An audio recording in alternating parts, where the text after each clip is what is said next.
pisau itu cuma dipegang aja, itu nggak bakal langgeng gitu loh, nggak bisa buat nusuk apa ketul. Tapi kalau pisau senjata dan bismillahirrahmanirrahim atau al-fatihah kata kalau di istiqomah bisa buat membunuh. Kuncinya utama istiqomah dan yakin. Semua itu keyakinan sama istiqomah. Intinya agama apapun sama kan gitu loh. Jadi tidak membeda-bedakan harus Islam, harus Buddha, harus Kristen, Hindu, semua itu sama. Jadi kemunajatan itu bukan berarti dari agamanya, tapi tergantung teman satu bisa Ngomoyo itu kan termasuk pemeluk agama Hindu dulu.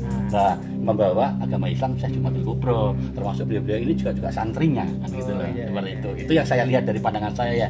Ya, juga ada yang memakai pedang seperti itu. Jadi kalau memang yang tercantum di Batu Maisan ya, itu kan juga sudah ada lafaz Arab ya. Lafaz Arab itu memang benar beliau-beliau ini dulu itu di zaman kerajaan tapi sudah memeluk agama Islam. Termasuk juga tadi yang dari bentuk Kejonowungu tadi itu ya, seperti itu.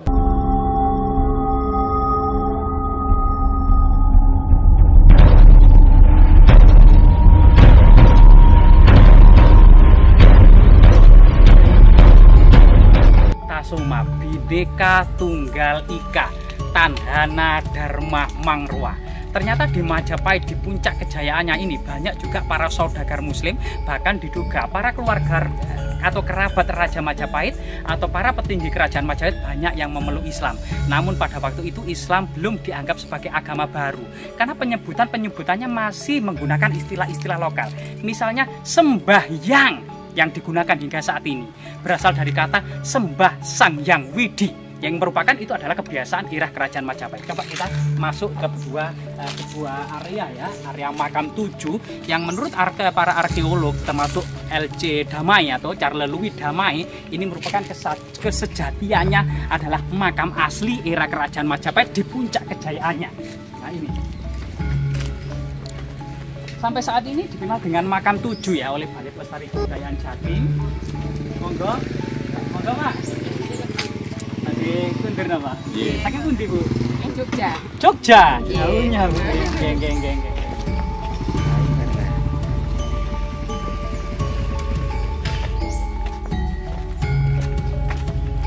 Namun memang nisan-nisan ini berceritakan tentang sejarah lokal era kerajaan Majapahit gitu ya. Bentuk nisannya adalah makara yang dikenal dengan maesan, berasal dari kata memaesi atau mempercantik ya, memaesi, bukan nisan dalam bahasa Persia atau jihad dalam bahasa Arab, melainkan maesan berasal dari kata memaesi. Bahkan bentuknya seperti makara, kalamerga tersamar, Surya Majapahit, tahun Saka, segitiga tumpal, yang ini merupakan hak prerogatif dari keluarga dekat raja-raja Majapahit. Bahkan kemudian di sini menurut berita tradisi ya, makam 7 Troloyo ini yang kemudian ini di sebuah papan keterangan dari Balai Pelestari Kebudayaan Jatim, ini ternyata nama-nama diambil dari cerita legenda. Ada kemudian Pangeran Notosuryo, Notokusumo, Gajah Permodo, Sabdo Palon, Naya Genggong, Poloputro dan Emban Kinasi. Coba kita lihat sejatinya makam di sini ya. Rahayu. Mbah, permisi Mbah. Mbak mungkin bisa ditunjukkan Mbak nama-nama dari makam 7 yang ada di sini. Geng. Saya Mbak. Buat apa Bu? Dengan Mbak siapa nih? Mbak Men. Mbak Men. Oh nggih Mbak Men. Mungkin mulai dari yang paling bagus, yang paling makam nomor 1 ini Mbak ya. Ini namanya makam siapa Mbak? Niki Pangeran Notosuryo. Terus niki Mbak? Pangeran Notokusumo. Nah niki Mbak? Niki Pangeran Gajah Permodo atau Gajah Permodo saja tanpa pangeran Bang? Gajah Permodo mawon. Niki Mbak yang sebelah sini? Eyang Sabdo Palon. Berarti di sini memang diduga makam Eyang Sabdo Palon Mbak. Yang sana Mbak? Makam Eyang Noyo Genggong. Yang paling sana Mbak? Makam 6? Eyang Poloputro. Dan yang niki Mbak? Eyang Emban Kinase. Jadi yang sangat menarik teman-teman, ternyata di lokasi ini secara berita tradisi masyarakat ada yang sebenarnya makam dari Sabdo Palon dan Naya Genggong. Coba kita selidiki Mbak secara artefaktual gitu Mbak ya. Nah ini bagian dari nisan kakinya. Sebenarnya bentuk makara kala merga yang tersamar. Kala merga itu sendiri adalah lambang kluwung. Kluwung itu adalah teja ya. Yang dianggap teja itu memiliki dua kepala yang dipercaya dalam tradisi kuno Majapahit, yaitu tradisi Hindu Buddha, tempat kemudian naiknya arwah-arwah leluhur menuju ke langit gitu ya, sehingga kemudian diduga adanya kala merga tersamar ini merupakan lambang sebagai lambang kematian. Jadi yang dimakamkan di sini adalah memang benar-benar seseorang yang telah mangkat. Jadi ini bukan prasasti atau bukan altar, karena memang ada lambang kematiannya. Termasuk di sini yaitu nisan kepala dari nisan yang secara tradisi merupakan nisan Sabda Palon, ada bergambar Surya Majapahit yang dipercaya sebagai Surya Majapahit, namun di tengahnya ini seakan-akan ini ada bulan ya, bulan sabit gitu ya di tengahnya. Kemudian ada susunan seperti rantai bunga-bunga yang meander, ceplok, merupakan hiasan pada masa kerajaan Majapahit. Segitiga tumpal ya, segitiga tumpal juga, dan ini adalah kala merga yang tersamar. Dan yang di belakangnya ini ternyata ada inskripsi Arab sebagai menandakan bahwasanya di sini ada Muslim. Mungkin teman-teman kamera bisa didekatkan di sini ya, inskripsi Arab ini sebagian aus mungkin ya, bisa ke sini teman-teman, mungkin ke sini ternyata bisa terbaca bahwasanya inskripsi Arab ini adalah berbunyi kulun nafsin dha'iqatul maut, artinya setiap yang hidup pasti menemui ajalnya, pasti mati ya di situ. Itu kemudian mungkin sebuah pesan ini berbeda dengan makam-makam Arab yang itu kemudian biasanya ada qabrufi, artinya di dalamnya adalah yang dimakamkan dengan nama pada tahun Hijriah, dan ini berbeda. Ini di makam-makam di sini tidak ada tahun Hijriah, tidak ada kemudian nama almarhum, melainkan kutipan kalimat thayyibah, kutipan ayat suci Al-Qur'an maupun doa-doa. Bahkan makam tertua yang saat ini ya, makam itu makam kalau nggak salah ya, itu makam 7 yang dipindahkan ke museum. Itu makam 7 nisannya itu dipindahkan ke museum. Itu makam tertua di sini bertarikh yaitu angka tahun Saka 1298 Saka atau tahun 1376 Masehi, dan dibaliknya itu ternyata kemudian memuat inskripsi Arab doa Lailatul Qadar, yaitu Allahumma innaka afuwun karim tuhibbul afwa fa'fu anni. Jadi ini sangat luar biasa sekali. Bahkan kemudian coba kita lihat di makam Pangeran Noto Suryo, coba terus saya Mbak Men ya. Nah niki Pangeran Noto Suryo yang lebih baik mungkin ya, mungkin lebih muda. Menurut saya Mbak Men ya. Jadi di sini ini juga yang sama gitu ya. Nah di sini juga bergambarkan Surya Majapahit, yaitu lambang hak prerogatif dari keluarga dekat raja-raja Majapahit, lambang daun lontar atau kitab. Pada waktu itu kan kitab lontar yang diikat dengan sebuah tali, jadi ikat di lontar. Dan tahun Saka teman-teman 1397 Saka, 1397 Saka, yaitu masa-masa Majapahit akhir. Dan tentunya juga kala merga, kala makara yang tersamar, maupun di baliknya ini adalah kalimat thayyibah. Mungkin teman-teman bisa melihat di baliknya, yaitu yang terbaca la ilaha illallah Muhammad Rasulullah dengan kemudian khot lokal, bukan khot Arab. Sehingga kemudian Charles Louis Damai dalam bukunya Epigrafi Nusantara tahun 1955 mendeteksi bahwasanya yang dimakam di sini adalah keluarga dekat raja-raja Majapahit yang sudah memeluk agama Islam. Karena adanya inskripsi Arab, beberapa harokat itu salah, yang artinya yang memahatnya itu sebenarnya bukan orang Arab, karena beberapa tulisan itu salah. Kalau orang Arab pasti memiliki khot tertentu ya, atau tulisan langgam tertentu, dan kemudian apa namanya yang biasanya adalah nama almarhum yang dicantumkan, bukan doa-doa, bukan kutipan ayat Al-Qur'an. Dan semuanya ini menceritakan bagaimana kemudian proses masuk dan berkembangnya Islam di Majapahit. Kurang lebihnya itu secara sejarah empirik ya, sejarah rasional. Namun kita saat ini ditemani oleh Kang Gun atau Ki Joko Linglung. Terima kasih waktu dan kesempatannya Ki Joko Linglung. Jadi mungkin tadi saya mohon maaf Ki ya, sudah apa namanya nyocros duluan masuk, kemudian kita langsung menjelaskan secara sejarah, mungkin kurang etika, kurang sopan, karena Ki Gun tadi saya lihat sudah bersemedi di sini sudah lama, mencoba menerawang dan menggali kesejarahnya di masa lalu. Dari pandangan Kang Gun ya, secara supranatural sebenarnya sejatinya siapa saja yang dimakam-makamkan di sini kan?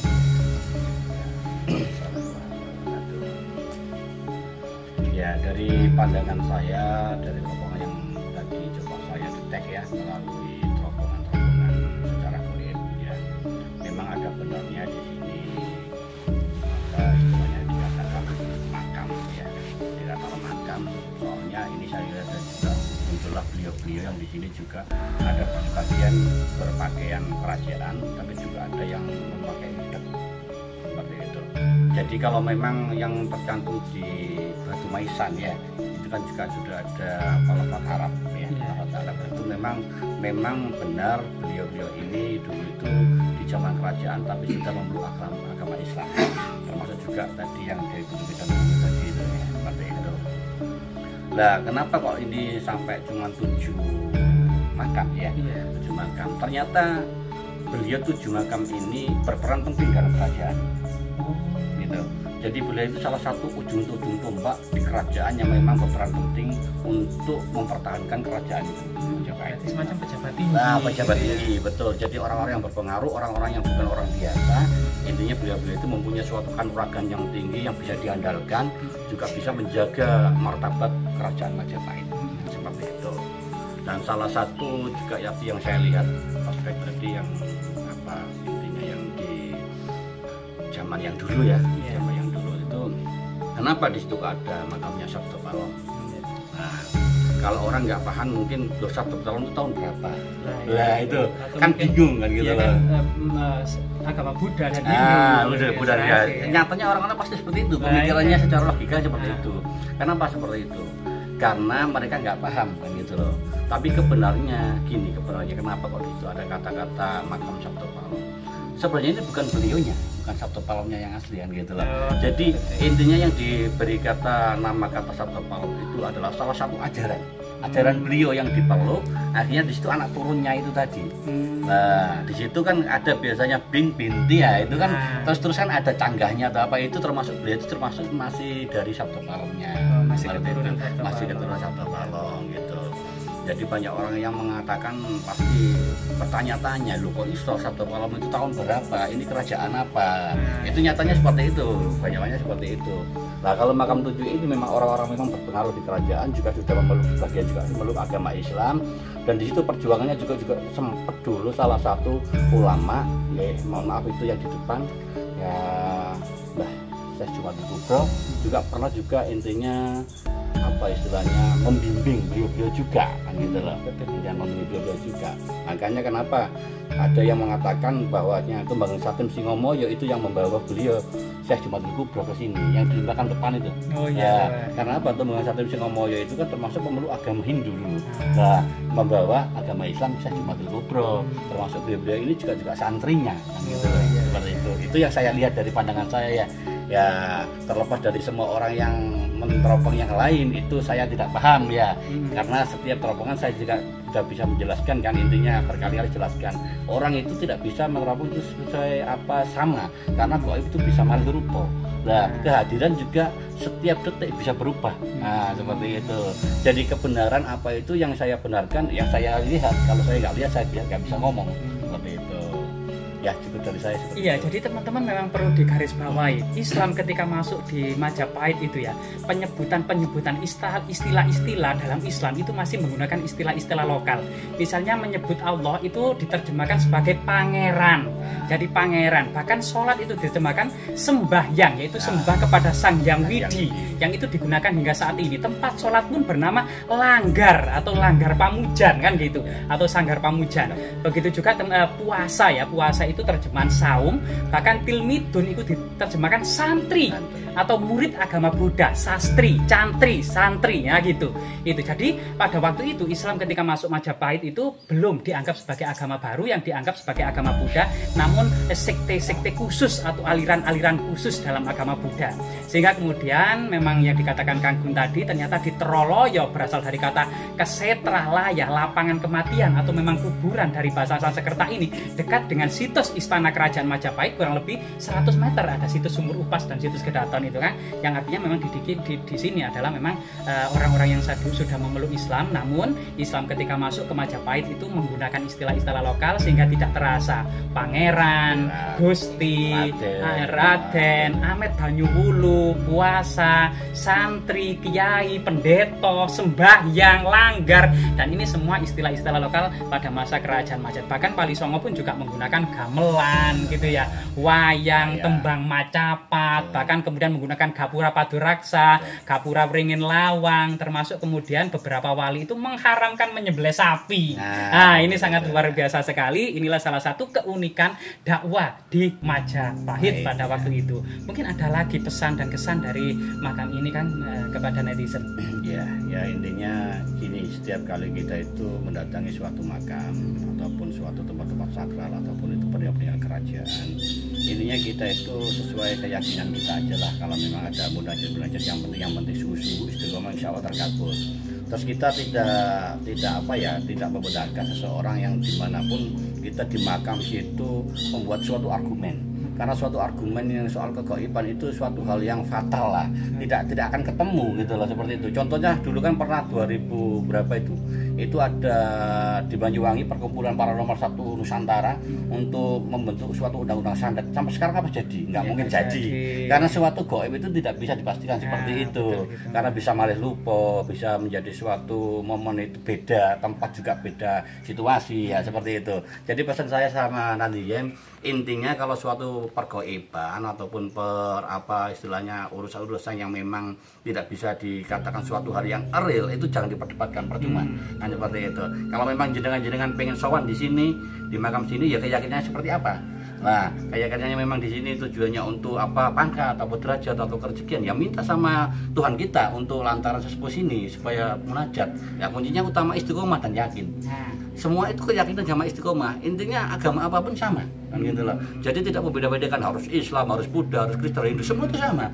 Jadi kemunajatan itu bukan berarti dari agamanya, tapi tergantung orangnya, gitu loh. Contoh ini sering terjadi ya. Kalau saya ngobatin orang, kenapa Kang Joko Linglung, kenapa Kang Gung, kok saya kalau baca ayat kursi ke orang yang kerasukan tapi nggak ada reaksi, tapi kenapa jenengan cuma Al-Fatihah aja orangnya sampai munting-munting, orangnya sampai kepanasan apa? Itu kan ada sesuatu stepnya yang memang kita harus jalani. Kenapa? Keistiqomahan.